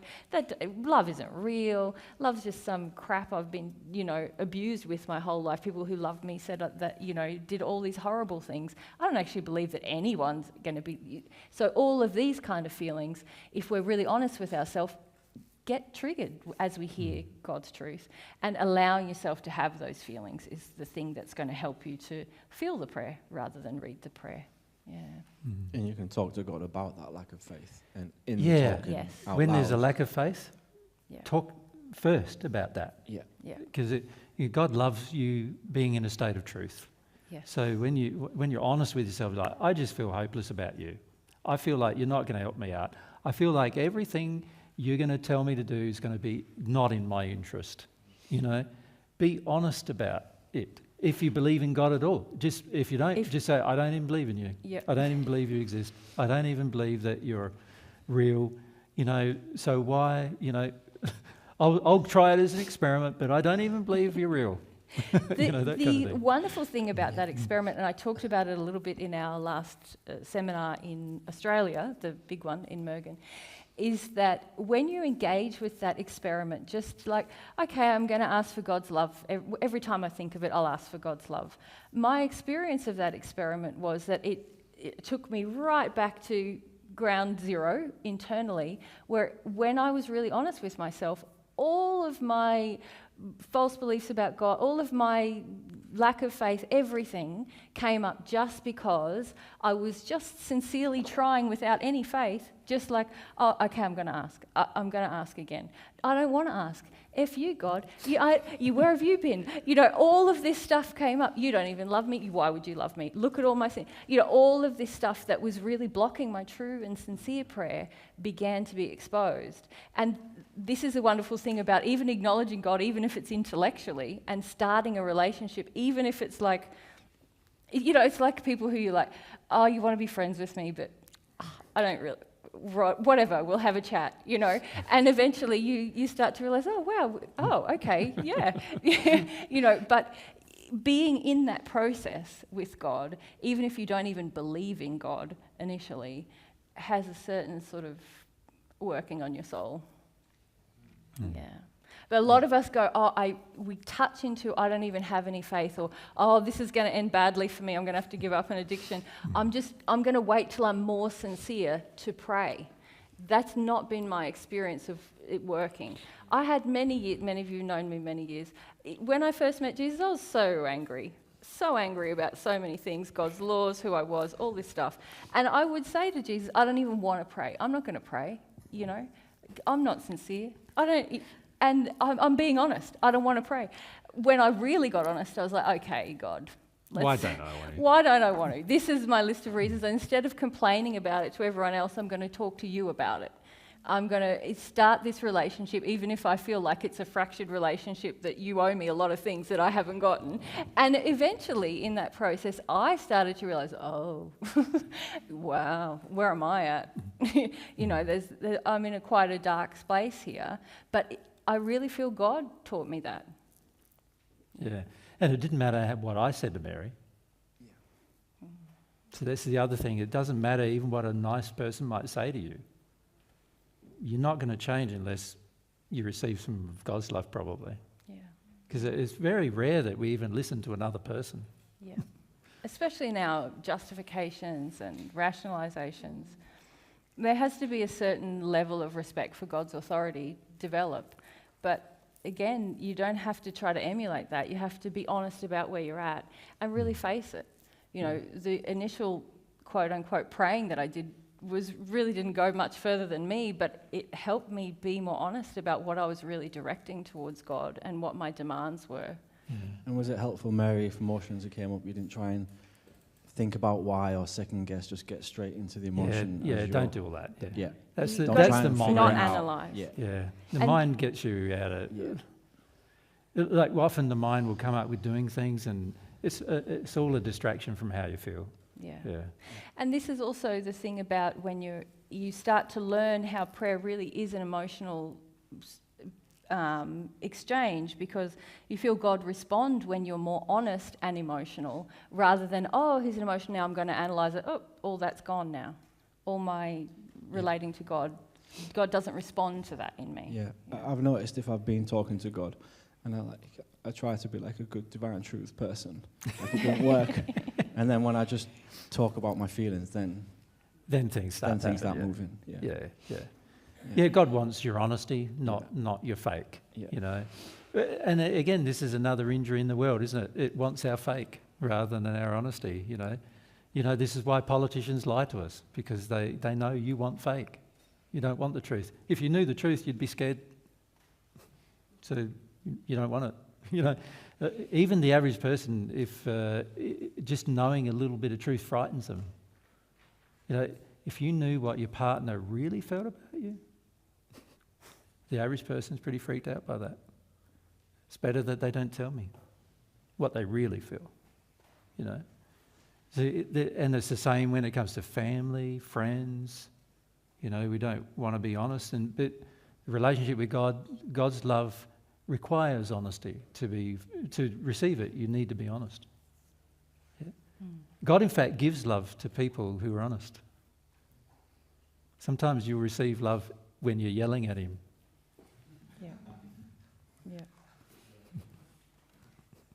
Because he's going, just go for it. More of that, please. Yeah. Just get real about how you feel. Yeah? Now we can finally start talking, now that you're being honest. Yeah. So that's the, we need to have, we're over our lunch break. But so after the break, we'll just be referring more to the prayer and looking at and giving you the opportunity to ask about specific issues. We want you to, though, not get too hung up about all of the explanation of your issue. Trust a bit that we can feel what the primary issue is, and we'll discuss that. Yep? Thank you. All right. See you here at 2:15. Thank you, guys.